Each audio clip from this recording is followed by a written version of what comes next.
Nous avons donc, je répète un petit peu ce qu'on a fait, un petit résumé de ce que nous avons déjà vu la fois dernière.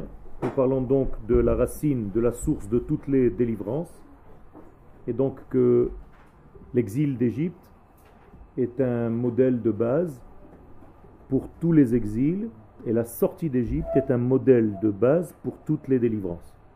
C'est clair. C'est-à-dire que l'Égypte joue ici un rôle de matrice. C'est de là-bas que l'on doit tirer tous les enseignements concernant notre délivrance et bien entendu étudier tous les enseignements nécessaires pour savoir ce que représente un exil. Donc, dans la notion Égypte, il y a en fait beaucoup de notions qui se cachent. Par exemple, Mitzrayim, dans les lettres hébraïques, vous savez que les lettres sont des codes, et on peut écrire Mitzrayim comme Metzar, et il reste Mi, c'est-à-dire Metzar, prison, Mi, l'identité. Donc Metzar, Mi, c'est Mitzrayim. Mitzrayim est donc une prison de l'identité humaine. Autrement dit, celui qui se trouve dans un état de Mitzrayim, peu importe même s'il n'est pas en Égypte. Vous comprenez que c'est une notion mentale. Ça peut être aujourd'hui. S'il se trouve dans une perte de son identité, dans un oubli de son identité, il se trouve dans un état d'Égypte. Et donc il doit s'en sortir. Et le meilleur moment pour sortir, c'est le mois de Nissan. C'est-à-dire que, puisque ce mois était doté d'une capacité de se libérer, mais à chaque année revient cette même puissance de se libérer. Et donc il faut utiliser l'instant, utiliser cette force cosmique qui circule dans l'univers pour pouvoir sortir en fait de cette prison de l'identité, c'est-à-dire de cet oubli de qui je suis, pour revenir en fait à qui je suis. Donc il y a une notion de teshuva qui est cachée à l'intérieur de cette sortie d'Égypte. Car la sortie d'Égypte est d'abord et avant tout les retrouvailles avec soi-même, avec son identité, avec ce que je suis comme Dieu m'a créé au départ. Et qui j'étais au départ, qui Dieu a pensé au départ, un peuple, concernant Israël. Israël, alou bemarshava trila. En tant que nation, ce qu'on appelle la neshama d'Israël, c'est elle qui était à l'esprit de Dieu. C'est pas par hasard que Dieu, lorsqu'il rencontre le premier homme qui va être porteur de cette neshama, il lui indique ce qu'il veut qu'il redevienne. Ve'aisra le goy gadol, je veux que tu deviennes un peuple. C'est ce que Dieu dit à Abraham. Pas que tu deviennes quelque chose que tu ne connais pas, mais que tu reviennes vers la source que moi j'avais pensée au départ. Mais cette source, elle doit passer donc par des éléments humains. Donc ça commence par toi, Abraham. Tu vas engendrer, tu vas avoir des enfants. Et tout doucement, vous allez retrouver en fait la notion qui a précédé la création. C'est clair? Donc on repart en fait vers ce qui nous a donné vie. Donc dans le judaïsme, il y a une notion qui est inverse apparemment. C'est qu'on va vers le passé. Chadesh yamenu kekedem. Et en fait, le passé n'est pas seulement un passé, c'est en réalité ce qui était au départ, dans l'idée première. Sauf ma'aseh, bemarshava trila. Quand est-ce que mon action est terminée? Quand est-ce que je sais que j'ai terminé une action? Lorsque cette action est fidèle à ce qu'il y avait dans la pensée qui a précédé cette action. Eh bien, Dieu a pensé Israël en tant que peuple, et tant que nous ne sommes pas en tant que peuple dans ce monde, mais c'est comme si Dieu, Chas v'Shalom, n'a pas encore réalisé ce pourquoi il a fait créer ce peuple. Donc, si vous vous considérez comme des éléments séparés, comme des êtres séparés, que vous n'avez pas compris la notion de peuple, ce n'est pas une réalisation de la volonté de Dieu. C'est clair. Et donc, tout l'essence de la Haggadah de Pessah, c'est de faire comprendre à nous-mêmes, à nos enfants, à nos parents et à tous ceux qui nous voient, qu'en réalité notre but c'est de retrouver ce que nous avons oublié, c'est-à-dire l'être premier, l'idée première qui était dans la pensée divine, le peuple d'Israël. Ken. Vous avez dit Mitzrayim, c'est Metzer, donc prison, et Non, Mitzrayim, il y a deux mêmes. D'accord. Donc il y a un Metzar et Mi.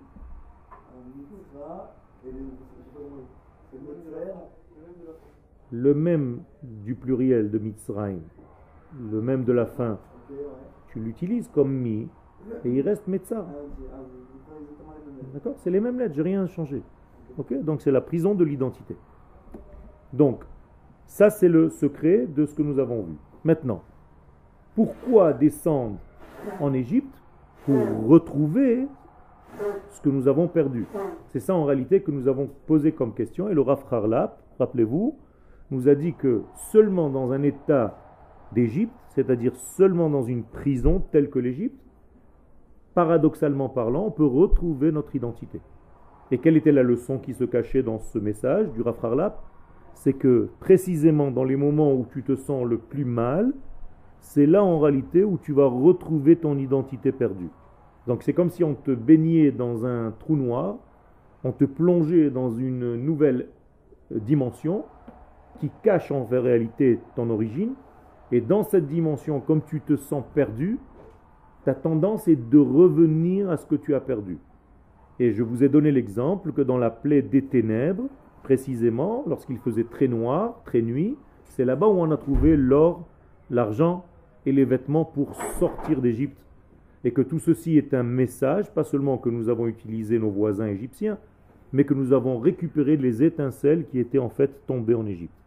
C'est comme si les étincelles divines du premier degré étaient tombées dans les oubliettes de ce monde, et on vous envoie dans les oubliettes de ce monde pour récupérer toutes ces étincelles. Je vais vous donner un petit exemple. C'est comme si on vous jetait dans une poubelle, mais dans vos poches, il y a des diamants. Et quand vous êtes tombé dans la poubelle, eh bien, vous avez perdu en fait des diamants. Vous ressortez de la poubelle et on vous dit, alors tu t'en es bien sorti, tu dis oui, mais j'ai quand même laissé quelques diamants dans cette poubelle. Alors, tant que la poubelle n'a pas été jetée, tu vas repartir en fait à chaque fois, dès que c'est possible, et tu vas retrouver en fait des diamants que tu vas sortir, récupérer de toute cette pourriture. C'est la même chose dans notre vie. Parfois, nous devons redescendre dans une certaine poubelle, c'est juste imagé, pour aller chercher des diamants que nous avons perdus lorsque nous étions là-bas à un moment donné dans notre vie. Quel? Est-ce qu'on peut juxtaposer le fait qu'Adam Arishon il a fait le fait Quel? Et dire qu'il a été exclu du Gan Eden et il doit retrouver ses nitzutzim, il doit revenir à sa source. Quel? Est-ce que ça correspond aussi à la Galout Mitzrayim? Est-ce que ça correspond aussi à la Galout Alors, tout ce que tu dis est écrit dans les livres du Hari Akadosh, du Harizal, qu'en réalité, les gens qui étaient en Égypte n'étaient rien d'autre que les étincelles du premier homme, que le premier homme a perdu. Donc, toutes ces Neshamot se sont retrouvées en Égypte. Donc, Adam Arishon devait repartir en Égypte. Maintenant, c'est sous la forme de toutes les étincelles. Donc, c'était déjà des hommes, des femmes, des enfants. C'est plus l'homme lui-même, Adam Arishon. C'est tout ce qui est sorti de lui, ce sont les étincelles qu'il a perdues. Et tout ceci doit être récupéré pour revenir en fait au jardin d'Éden. Le jardin d'Éden, ici, c'est Eretz Israël. C'est-à-dire que Adam Rishon a été jeté, rejeté, envoyé du jardin d'Éden, et l'histoire humaine et l'histoire du peuple d'Israël, c'est de revenir au jardin d'Éden. Et est-ce que, quand on fait par exemple, si on prend ça à notre niveau, qu'on fait l'Alia, est-ce qu'on doit faire en quelque sorte rebobiner en fait la cassette? Tout à fait. Il faut revenir au royaume d'Israël avant, à l'époque d'Abraham et de Jacob, et ensuite d'Adam Arishon. Quand tu reviens en fait en Israël, quand tu fais ton Aliyah, d'abord tu as ramené en fait des étincelles, en l'occurrence toi-même, avec tout ce que tu as appris dans ta vie. D'accord? Donc tu es un élément très riche, tu es un petit monde qui a en lui des idées, des pensées, des pouvoirs, des capacités que Dieu a données en toi, qui pour l'instant étaient au service d'une nation étrangère. Et quand tu as fait ton Aliyah, tu es revenu vers ta nation. Toutes ces forces-là, maintenant, tu vas les donner à qui? À ton peuple. Donc c'est comme si en réalité, tu redonnais en fait à ton véritable degré d'identité toutes les forces que Dieu t'a données et que tu as perdues pendant 2000 ans ou plus, en exil. Donc chacun de nous est une étincelle ou des centaines d'étincelles perdues qui sont revenues en fait à leur source. Donc tu dois remonter effectivement tout le processus jusqu'au degré ultime que nous appelons la Géoula Hashlema. D'accord? Okay. Exactement. Donc Yetziat Mitzrayim, et c'est ce que le Rav Haralap nous a donné donc comme enseignement.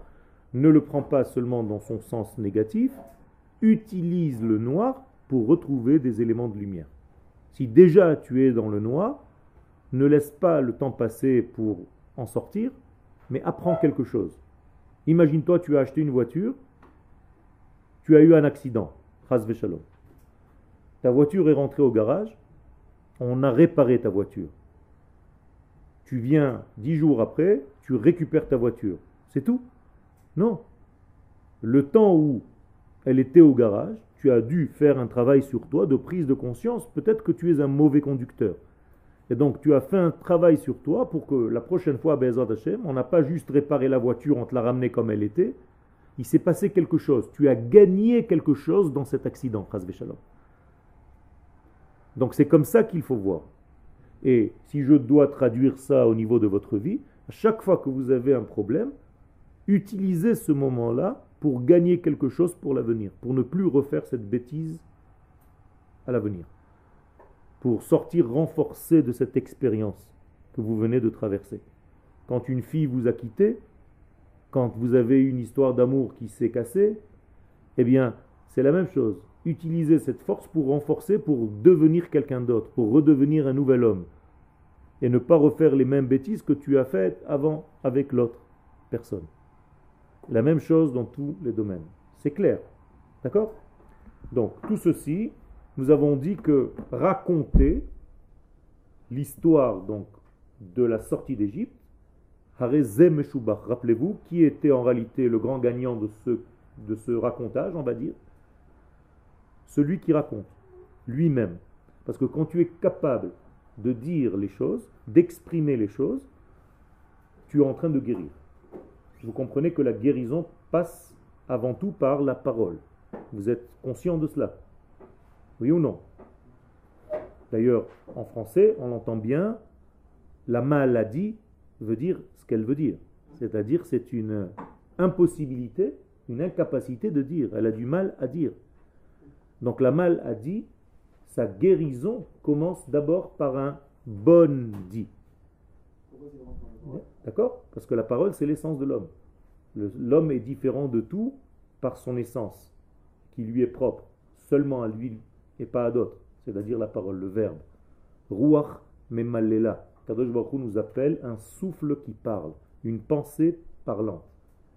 Donc moralité, quand vous êtes dans une situation où la parole n'a pas sa place, que vous n'êtes pas capable de parler, mais ça se manifeste malheureusement par de la violence.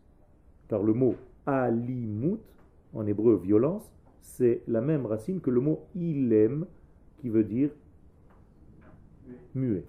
Donc quelqu'un qui est muet, forcément il va utiliser ses mains à la place de sa bouche. Donc toute guérison passe par la verbalisation, l'extériorisation des choses, l'expression des choses par la bouche. Et la bouche donc joue un rôle très important au départ. Après, bien entendu, il faut arriver à l'acte, mais la première des choses, c'est d'abord de redevenir celui que tu es, c'est-à-dire l'homme qui parle, la pensée qui parle. Et avec cela, tu ressembles à Dieu. Car Dieu, en réalité, parle. Car Kadosh Baruch Hu, c'est lui, c'est de lui que vient ce verbe, c'est de lui que vient cette force de la parole. Et donc tout homme qui a récupéré sa force de la parole, est guéri de sa maladie. Et donc vous avez de là vient le mot malédiction, chas v'shalom. Et l'inverse, bénédiction, une bonne diction. Donc tu as guéri de ta malédiction, de ta maladie, tu deviens bénédiction. Donc tu es en train de guérir et ta bracha arrive. C'est clair. Donc, Kol amarbel saper beitziat Mitzrayim, harezeh meshubach. Qui donc est en train de guérir? Celui-même qui parle, celui-même qui raconte. Donc il faut beaucoup raconter. Tel point que nous disent les Chachamim, même si tu es seul dans ton seder de Pesach, pose-toi les questions et réponds. Pourquoi? Parce que tu dois parler à haute voix. C'est très important de dire les choses à haute voix. Et c'est pour ça qu'on étudie à haute voix et non pas à voix basse. Car l'étude à haute voix te permet d'avoir un feedback, c'est-à-dire tu t'entends. Vous avez déjà joué ou chanté quelque part? Si vous ne vous entendez pas vous-même sur un haut-parleur qui revient vers le chanteur lui-même, il ne peut pas savoir s'il chante faux. Donc tous les haut-parleurs ne sont pas dirigés seulement vers le public. Il y a certains haut-parleurs qui sont dirigés vers celui qui chante, vers celui qui joue, pour qu'il entende lui-même le son qui sort de lui. Mais c'est la même chose. Si tu n'entends pas ce que tu dis, il y a un problème. Donc si vous étudiez à voix basse, vous n'êtes pas en réalité en feedback, vous ne savez pas comment la chose est sortie. Donc votre mémoire est en train de flanchir. Quel flancher, vous allez oublier. Alors que si vous étudiez à haute voix, vous imprimez la chose. Et c'est très important d'imprimer la chose. C'est-à-dire, ça c'est la racine, tout ce que je viens de vous dire, de Pesach. Puisque Pesach veut dire la bouche qui parle. La bouche qui raconte. Pesach. Donc si vous vivez Pesach convenablement, vous êtes censé ouvrir votre bouche. À tel point que celui qui ne l'ouvre pas, ce soir-là, on lui fait ouvrir. At ptachlo. Ouvre-lui la bouche, parce qu'il est malade. Donc le plus grave des enfants, c'est She'eino Yodea Lish'ol. Il ne sait pas questionner. D'accord? Donc il doit revenir à sa source humaine, qui est en fait la question. Car l'homme est une question par nature. Adam en valeur numérique, c'est Ma. 45. Donc c'est une question. Donc si l'homme est une question et qu'il ne sait plus poser de questions, c'est qu'il s'est véritablement éloigné de sa propre identité. Il en est malade. Et donc il faut guérir de cette maladie. Et ce n'est pas par hasard que tous les psychologues ont bien compris le degré et utilisent en fait la parole pour exprimer le mal que la personne ressent, pour guérir. Donc, je suis après le texte gras, Vekol Amarbe, le premier texte gras, qui Sipur Avdout, vous y êtes? Donc, raconter l'asservissement, ou l'ossipur shel gnaï, ce n'est pas seulement quelque chose de mal. Je raconte la situation négative dans laquelle je me trouvais. Adraba, au contraire. הוא בא ללמד דבר נפלא שאפילו בזמן שמצד מעשיהם שהיו ישראל שקועים בבוץ החלאה במ"ט שערי טומאה, ça vient enseigner que bien que apparemment les enfants d'Israël se trouvaient en Égypte à 49 degrés d'impureté, אפילו אז בקע האור הפנימי את כל המסכים ונגאלו ישראל. Bien que nous ayons dit tout ça, eh bien ils sont sortis d'Égypte malgré tout. Alors comment est-ce qu'ils sont sortis d'Égypte? Je vous pose la question.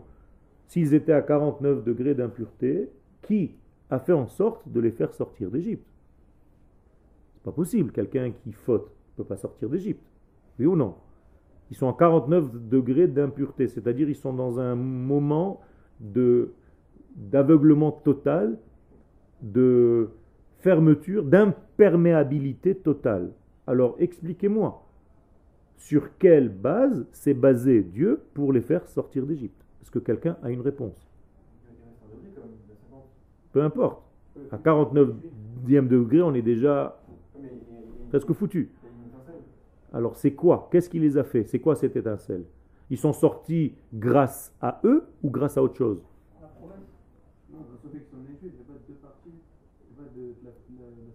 Il a fait. Grâce à la Ségoula. C'est-à-dire, ils ne sont pas rédemptés, ils ne sont pas sauvés parce qu'ils ont fait quelque chose de bien, ce n'est pas le cas, mais ils sont sauvés parce qu'ils ont malgré tout une étincelle divine qui est en eux, que nous avons déjà étudiée, que nous avons définie comme étant la Ségoula. La Ségoula étant une capacité que Dieu a placée à l'intérieur de la Neshama de ce peuple, et même s'il tombe, il reste toujours ce degré-là. Quoi qu'il fasse. À tel point que la Gemara nous dit, Israël shechata, Israël hu. Même un homme d'Israël qui a fauté, afalpi shechata, même s'il a tout fauté, Israël hu, il reste encore Israël. Il ne peut pas changer son identité car il a un degré qui est invariable. Et donc c'est grâce à ce degré-là que nous avons été libérés. Donc pas par nos actions. Alors je vous pose une deuxième question maintenant. Pourquoi vous dites le Hallel alors à Pessah? Puisque le peuple était à 49 degrés d'impureté. Et pourquoi les gens se posent la question s'ils doivent dire le Hallel à Yom HaAtzmaut en disant que l'État est un État qui a été fait par des non-religieux. Je suis en train de vous prouver que c'est exactement la même chose. Donc si tu ne veux pas dire le Hallel à Yom HaAtzmaut, tu devrais arrêter de dire le Hallel à Pessah. Puisque à Pessah, ils étaient encore pires.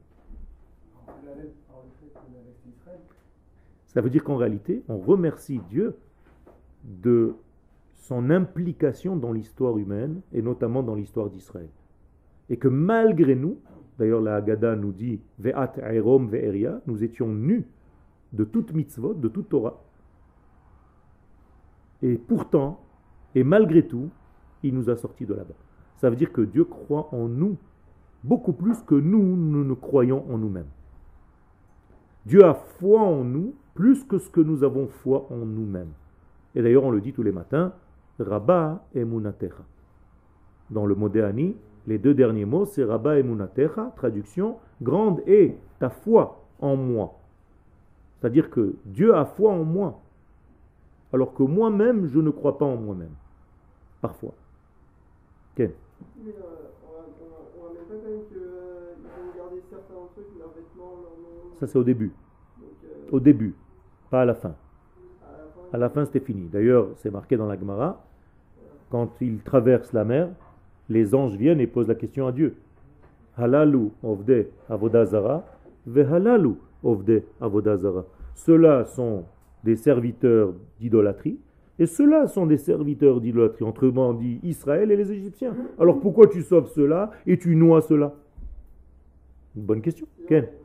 Comment expliquer qu'il y a 80% qui n'ont pas suivi? Alors, ça aussi, c'est encore une autre question. Tout ce que je viens de vous dire, moi, c'était ceux qui sont sortis. Alors imaginez-vous, ceux qui sont sortis, ils étaient déjà à 49 degrés d'impureté. Donc ceux qui sont restés étaient à quel degré d'impureté? 50. Mais ils avaient l'étincelle quand même. Ils avaient quoi? L'étincelle divine. Mais justement, non.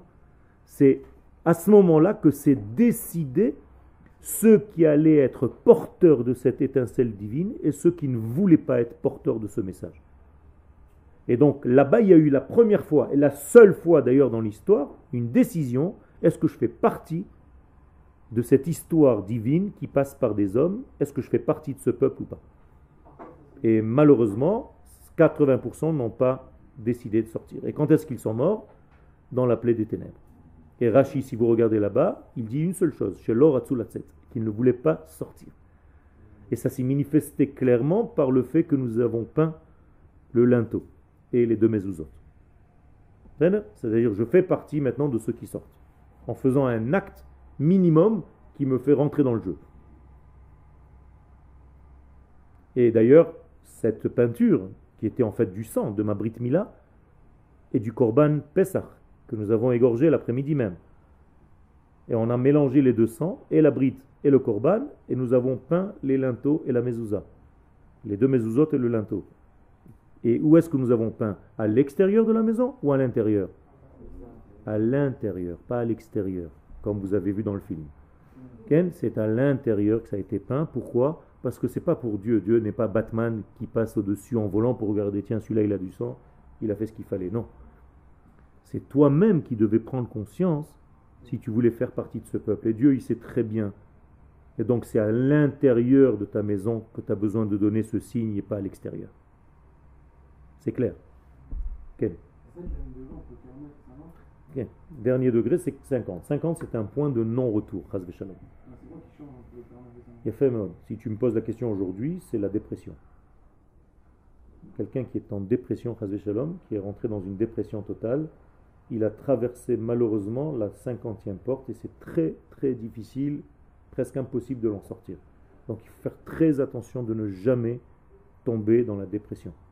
Dès que vous sentez quelque chose qui ne va pas, il faut vite s'en occuper, parler, soigner s'il faut, mais jamais laisser ce degré. Car c'est le degré le plus négatif qui puisse exister chez un être. Cette tristesse et cette sombrer en réalité dans une mort tout en faisant croire que tu es vivant. Ça, c'est une 50e porte, c'est-à-dire un manque d'espoir total de tout. Vous avez une question? Quelle est l'importance? Pourquoi le Corban Pessah il a autant d'importance? Le Korban Pessah, en fait, vient prouver que tu es capable de surmonter l'étage dans lequel tu es. L'Égypte, c'est un étage. Un certain étage de la vie. Quel est cet étage? Qu'est-ce qu'il émet comme émission? C'est-à-dire, quand tu es en Égypte, qui est en fait le roi du monde? Le temps. Le temps. Comme d'ailleurs dans les dieux grecs, il y avait un dieu du temps. Il s'appelait Chronos. Okay? De là vient le chronomètre. Eh bien, en Égypte, le dieu du temps, c'était le dieu. Donc il servait en réalité le temps. C'est d'ailleurs ce qu'on appelle Oved Kochavim et Mazalot. Les gens qui servent les étoiles, en réalité, ils ne se prosternent pas à l'étoile, ils se prosternent au temps, car l'étoile, c'est elle qui gère la notion de temps. Donc, qui est le premier des astres? Des astres. Ken, pas des astres. Des astres. Qui est le premier des astres? Le désastre. Hein? Je vais vous aider un petit peu. Quel est le premier signe astrologique de l'année? Le bélier. Or, le bélier est relatif à quel mois de l'année? Nissan. Ça veut dire qu'en réalité, si le bélier, qui est le premier des Mazalot, fait partie du mois de Nissan, égorger un bélier, ça veut dire quoi? Être au-dessus du temps. Je domine le temps, je suis même capable de l'égorger et de le manger. Mais, Un bélier. mais il y a, si on regarde les corbanotes, à l'époque où ça a été fait, on peut comprendre que vouloir égorger un veau, vouloir égorger un bélier ou n'importe quel animal, il y a une signification que c'est l'homme qui domine, c'est l'homme qui est au-dessus de l'échelle. Mais aujourd'hui, voilà, c'est ça la question. Comment les paroles quand il y aura le Beth Amikdash. Alors, je répète ce que je dis à plusieurs reprises, ne prends jamais le texte de la Torah, ni le texte de nos sages, ni le texte de la Haggadah au premier degré seulement. C'est ça le secret.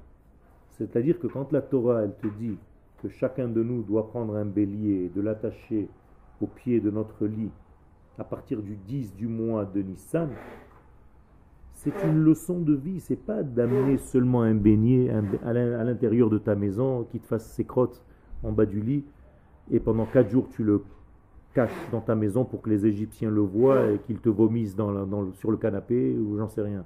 Et après le 4e jour, tu dois le faire égorger.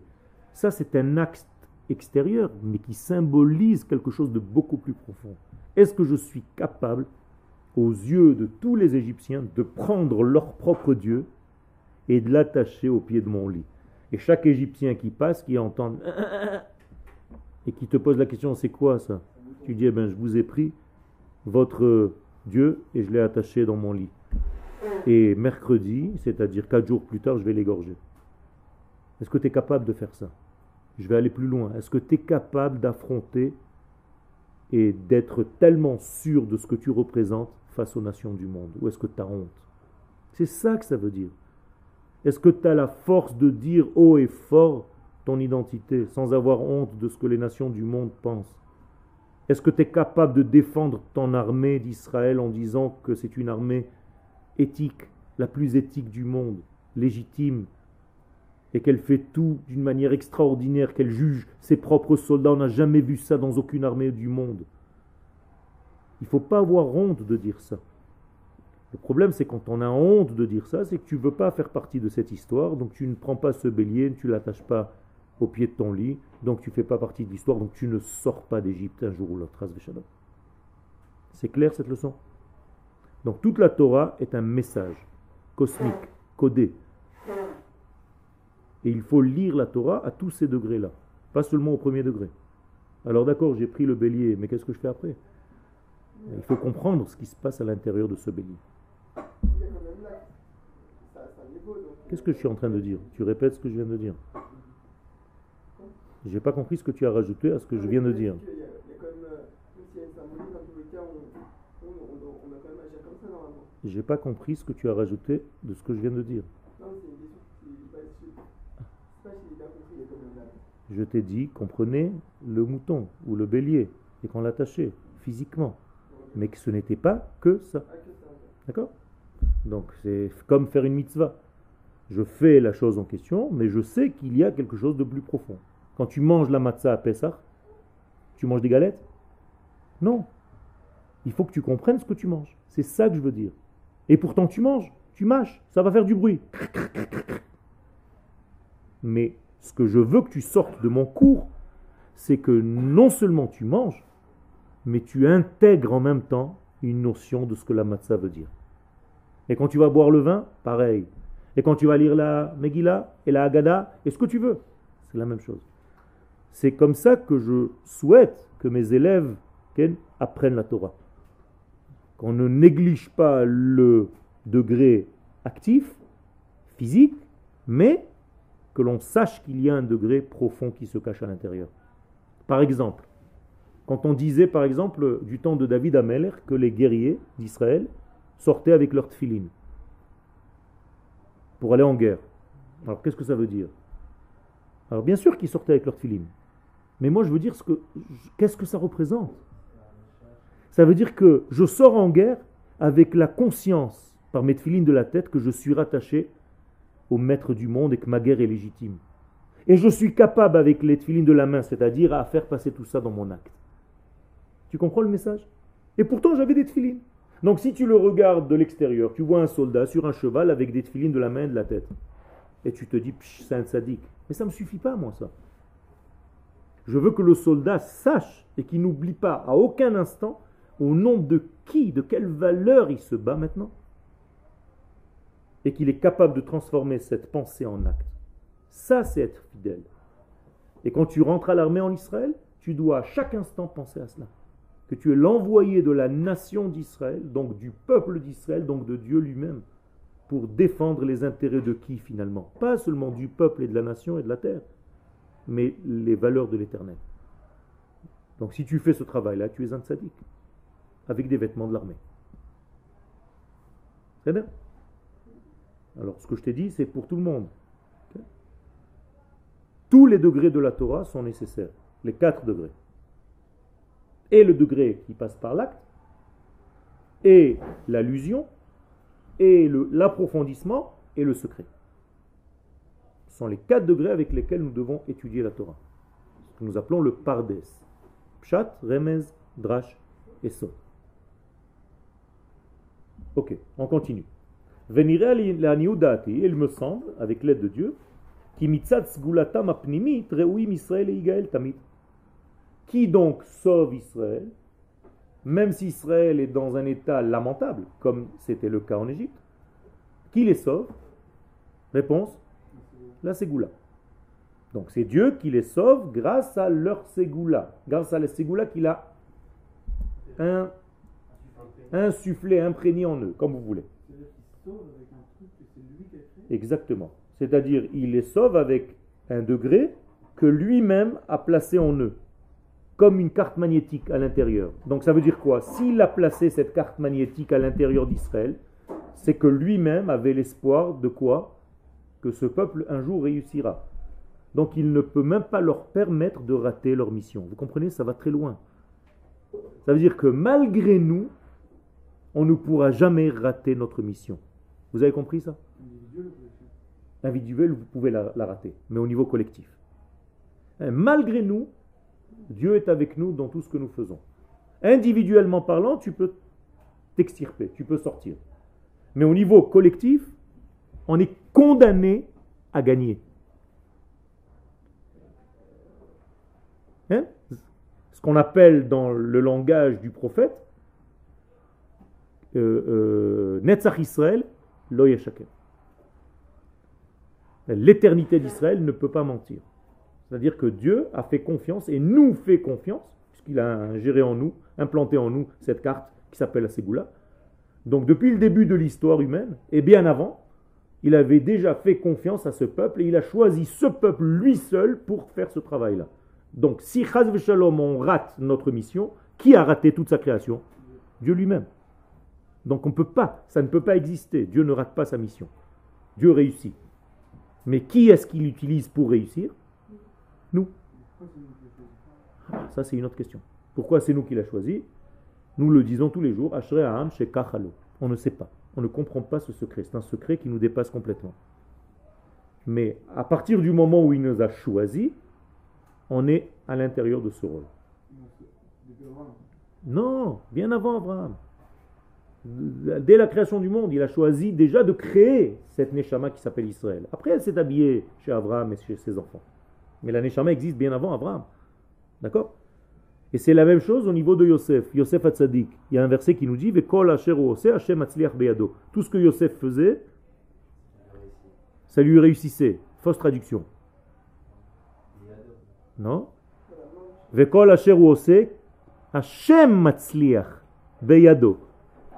C'est-à-dire, c'est Dieu qui réussit, mais à travers la main de Yosef.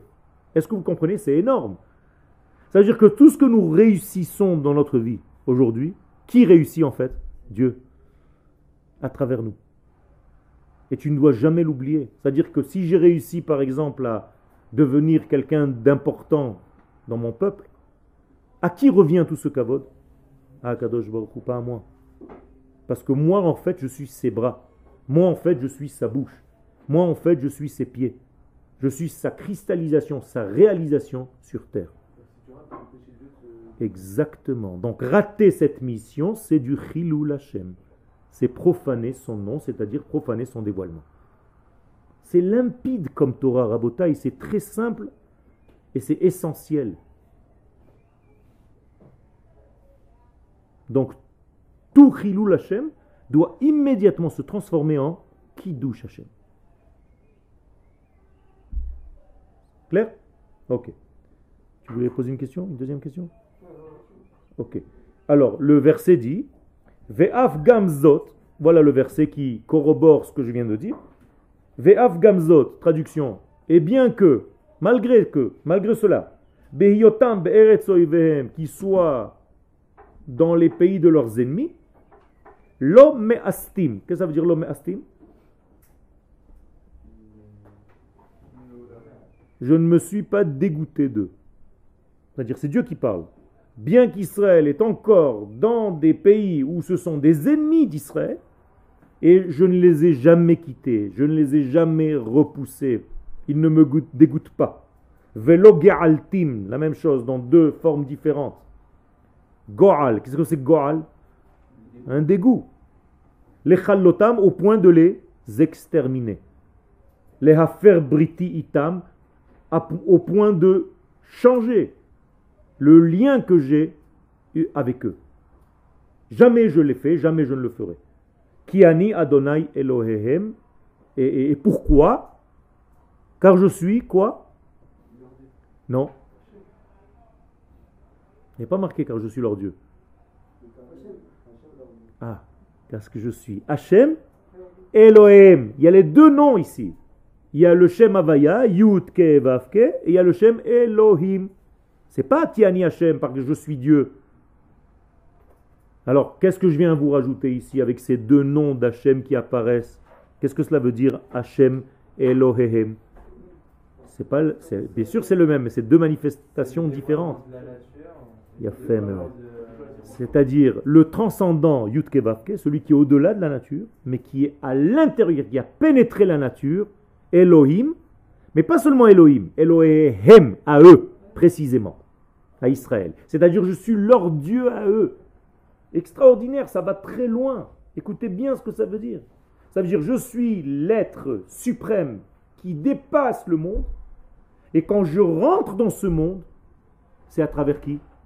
À travers Israël. Magnifique, c'est énorme, énorme.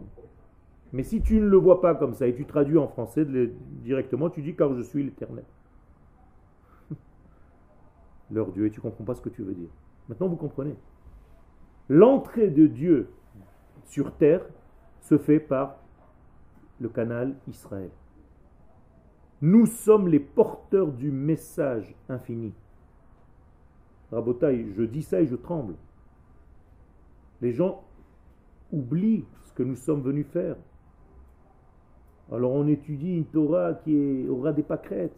Il faut revenir à la source, Rabotai. Il faut comprendre ce que nous sommes là, ce que nous sommes censés faire, ce pourquoi nous avons été créés. C'est pas un jeu. C'est énorme. Nous sommes les porteurs du message de l'infini, béni soit-il. Mais comment est-ce qu'on devrait se comporter tous les jours? Vous vous rendez compte de la responsabilité? Ça, c'est Pessah. Et quand vous êtes assis au Seder de Pessah, pourquoi il s'appelle Seder? Parce que c'est une remise en ordre de tout ce que je viens de dire maintenant. Parce que tu t'es désordonné, tu as perdu ça, tu as oublié. Durant toute l'année, tu as pu sortir du chemin, tu as oublié un petit peu, même si tu étudies la Torah. Alors on te remet en fait les pendules à l'heure. On refait de l'ordre dans ta vie ce soir-là. Et pourquoi ce soir-là et pas un autre?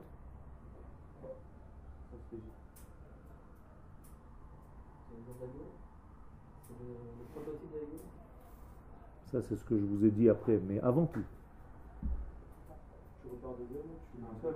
C'est là où le peuple est né. C'est ce soir-là, cette nuit-là, où le peuple d'Israël est apparu, un bébé qui vient de sortir du ventre de sa mère pour la première fois. Vous comprenez? Non, je dois aller à la source, c'est tout. Donc, qu'est-ce que tu dois te souhaiter en fait le soir du Seder? Bon anniversaire. De qui? De la nation. Les gens ne savent pas ça, Rabotaï. C'est la base de tout. C'est avec ça qu'il faut commencer n'importe quel texte concernant Pessah. Si tu veux donner un chiour sur Pessah, commence par ça. C'est le jour anniversaire de la nation d'Israël. C'est la première fois que le peuple d'Israël est apparu dans le monde. Libre. Il sort du ventre de l'Égypte. Après, tout le reste va arriver. C'est la racine de tout, c'est la matrice. Donc, qui est notre matrice? L'Égypte. Et qui est Eretz Israël? Notre femme. Donc, tu dois quitter ta matrice, ta maman, pour épouser ta femme. C'est ce que la Torah dit. Donc, tu dois quitter tes parents, c'est-à-dire l'Égypte. Et tous les pays du monde, c'est l'Égypte. Rabbi Nachman de Breslev, dans l'Ikouté Moharan, dit l'Égypte, c'est pas seulement l'endroit en question. Tous les pays en dehors d'Eretz Israël s'appellent Égypte. Donc ça me fait bien rire quand les gens vont faire leur Seder de Pessah. Et je ne veux pas commencer à citer parce qu'il n'y a pas de fin. Vous avez qu'à ouvrir vos petits journaux de Shabbat. Pessah en Turquie, Pessah à Bagdad, Pessah en Égypte, Pessah en Espagne, Pessah sur un bateau, et Pessah sur la lune, et Pessah sur machin. Ah, l'essentiel, c'est que ce soit glad kasher. Hein? Matzah shrouya, il y a un bon païtan. Mais qu'est-ce que vous faites? C'est une maladie, c'est une dégénérescence de l'esprit. Le jour où tu veux fêter ta délivrance, tu vas en prison, volontairement. Je kiffe d'aller en prison. Laissez-moi rentrer. Donc, vous comprenez que c'est tout à l'envers. Et aujourd'hui, malheureusement, comme nous sommes devenus religieux, ce qui importe, c'est ce que tu as dans l'assiette. C'est tout. C'est tout. L'essentiel, c'est que ce soit glatt, machin, tu as rasé les murs, tu as enlevé tout le khametz, mais tu es en dehors de ta terre. Ça, c'est pas très grave. Mais alors, la maison, elle est nickel. Hein. Rabotaï, c'est pas ça. Quand vous faites le Bdikat Hametz la veille de Pessah, vous savez qu'est-ce que c'est que cette Bdikat Hametz? Vous croyez que vous allez chercher des morceaux de pain dans la maison? Franchement, qui a trouvé des morceaux de pain dans une maison après le nettoyage de votre maman ou de vos femmes? Il n'y a pas une miette qui, même le dernier microbe, il est en train de dire je suis la dernière de ma génération. Il n'y a plus. Alors qu'est-ce que vous cherchez? C'est autre chose, Rabotaï. Vous savez combien de temps ça dure un Bdikat Hametz? Chez l'un de mes maîtres, on faisait Bdikat Hametz pendant 3 heures. Vous savez ce que c'est? Il transpirait le Rav. Chaque fois qu'il était dans un coin de la maison, il était dans un coin de son être. Et il a enlevé tout le Hametz de ce coin-là. Là, je suis dans le cerveau. Donc je dois enlever tout le Hametz de mon cerveau. Là, je suis dans mon foie. je dois enlever tout le chametz de mon foie. Là, je suis dans mon comportement. Là, je dois enlever tout le chametz de mes comportements. Là, je suis dans mes pensées. Là, je suis dans mes yeux qui voient des choses interdites. Là, je suis dans mes oreilles qui entendent. Vous savez ce que c'est ça? Ça, c'est une dikat chametz. C'est pas des morceaux de pain, c'est une rigolade ou quoi? Vous cachez vous-même des morceaux que vous recherchez. Un type, il vient de l'extérieur, il se dit, c'est des pantins ces mecs-là. C'est quoi ce peuple? C'est une plaisanterie. C'est une véritable recherche qu'on nous demande, Rabotai. Il faut redevenir toi-même, il faut redevenir le champion du monde, le meilleur homme dans ce monde. Il faut vouloir s'améliorer, il faut être après l'abdikat Rametz, un autre homme. Un autre. Et ce soir-là, il faut renaître. Le lendemain matin, je ne devrais même pas te reconnaître. Tellement tu es devenu quelqu'un d'énorme, de vrai, d'authentique, de fidèle à ta source. Ça, c'est Pesach, Rabotai. Vous comprenez l'importance de cette journée? Oh, c'est devenu des fêtes, machin, c'est la famille sympathique, c'est bien. C'est pas ça, c'est pas ça. Il faut être sérieux, il faut prendre les choses avec tout le poids nécessaire. Biur Chametz, non seulement tu l'as trouvé ton Chametz, mais le lendemain matin, il faut que tu ailles le brûler. Ouais, ça suffit, ça va, je l'ai trouvé, ça y est. 3h30, j'ai passé à chercher les lacunes de mon être. Non, maintenant tu vas les brûler. Tu vas transformer tout ça en énergie. C'est ça, brûler. C'est pas pour les enlever de ce monde. C'est que le feu, c'est une énergie. Donc tu vas brûler en fait tous tes manques et tu vas les transformer en force. Je vous le traduis avec un langage d'aujourd'hui. Tout ce que tu étais jusqu'à hier, ça doit devenir maintenant au service du Kodesh. Tu étais quelqu'un de nerveux? Eh bien, sois nerveux maintenant dans la Torah. C'est-à-dire à chercher une source quand tu ne la trouves pas. Tu deviens acharné. Passe tes nerfs là-dedans. N'enlève pas cette qualité, car c'est une qualité quand c'est bien conduit. Vous comprenez ce que je suis en train de dire? Justement, pour transformer. Pas du tout. Tu sais ce que c'est le feu? C'est l'énergie la plus grande. Ça devient en fait un moteur. Tu mets tous tes problèmes comme un moteur. Tu crées en fait de tout ton manque une énergie. Dans quelle fête on fait la même chose à peu près? Sous une autre forme? Lag BaOmer. Mais quand est-ce qu'on n'a même pas besoin de brûler? Tout simplement on utilise nos déchets comme étant l'essentiel de la mitzvah. Yafé meot, Sukkot. De quoi est fait le srach? De tous les déchets.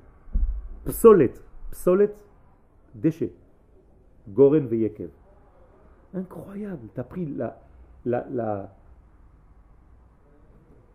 tout ce que tu as rejeté dans ta vie et tu l'as mis sur ta tête. C'est-à-dire que ça devient maintenant le srach de la soukha. Énorme. Regardez cette leçon de vie avec laquelle vous sortez, Rabotai. Si tu as une faiblesse dans ta vie, si tu as un manque dans ta vie, si tu as quelques problèmes au niveau de ton comportement, transforme tout ça en énergie. Ne le gâche pas. Et ça revient à ce que nous avons dit tout à l'heure. Si tu es dans une période de noir, ne gâche pas ce noir. Utilise ce moment de manque pour réapprendre qui tu es. Ça vous parle ce que je vous dis? C'est très important, ce sont des leçons de vie. C'est pas on est en train d'étudier Pesach Stam. On est en train de nous éduquer à vivre, à changer notre vie, notre comportement, à devenir des hommes bien, bons, fidèles aux valeurs de l'infini. Ça, c'est Pesach. Il y a une question? Ok. On vous avait dit, Dieu il dévoile Dieu à travers Israël. Okay. Pour le monde. Hein? Il dévoile aussi dans la nature, dans à travers Israël. C'est-à-dire c'est Israël qui décode tout. Comment est-ce que Dieu se dévoile dans l'eau? Quand je fais Boré Shakol Niyabidvaro. Donc j'ai activé en fait le divin qui est dans l'eau. D'accord? Ce sont des éléments que le peuple d'Israël découvre Dieu là-dedans. Kol Hashem à la main. Kol Hashem, on dit, Dieu qui se dévoile dans l'eau, Dieu qui se dévoile dans l'air, Dieu qui se dévoile dans... C'est Israël qui est le porteur de la parole. Quand tu dis Mashiva Ruach Umorida Geshem, qui fait en sorte que les éléments de ce monde changent?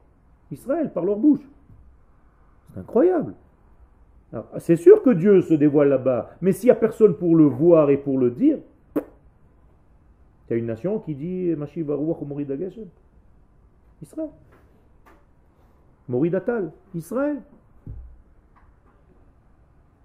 D'ailleurs, nous sommes les activateurs, je ne sais pas si on peut dire ça en français, de toutes les potentialités de l'infini. Les activeurs, comment on dit? Les acteurs. Les acteurs, les actionneurs, ce que vous voulez. C'est nous qui appuyons sur les boutons. Et tout est comme ça. C'est très important. Par exemple, la Géoula, elle est pour le monde entier, elle n'est pas seulement pour Israël. Mais qui prend conscience de cela? Que Israël. C'est pour ça que pendant que nous on est assis au Seder, les autres ils font n'importe quoi. Quand l'année change d'une année à une autre, à Rosh Hashanah, qui fait un Seder? Nous. Les autres ils s'en fichent complètement. Quand le monde est jugé, jusqu'à la plus petite fourmi, qui prie en même temps pour que le monde soit bien jugé? Israël. C'est-à-dire nous sommes les seuls détenteurs de cette connaissance, de tous les changements cosmiques que l'infini opère. Je ne sais même pas si vous comprenez ce que je vous raconte. Okay? Mais un jour vous allez l'imprégner. C'est énorme, Rabotai, c'est énorme. On a reçu le plus grand rôle de l'histoire qui est très difficile à porter. Mais c'est énorme en même temps, c'est magnifique. Alors, Be'ezrat Hashem, puisque nous avons les clés, il faut qu'on utilise ces forces-là à bon escient. On ne se voit pas maintenant pendant quelques semaines, donc je vous souhaite, Be'ezrat Hashem, d'arriver à vivre ces choses-là, à chercher en vous, à fouiller en vous, à vous rénover, à vous renouveler, à chercher le chametz qui est à l'intérieur de vous et pas seulement le chametz à la maison, à essayer d'introduire des éléments cachers, pas parce qu'ils sont seulement avec un tampon, mais il faut que le tampon soit un tampon céleste, c'est-à-dire ne mangez rien qui ne vient pas des valeurs de l'infini. Ne laissez pas vous embrouiller par des gens qui viennent vous raconter des histoires. Soyez fidèles et restez fidèles à votre essence. Et c'est comme ça que vous allez devenir des hommes libres. Pesach Kasher Goel Vesamer. Toda rabba.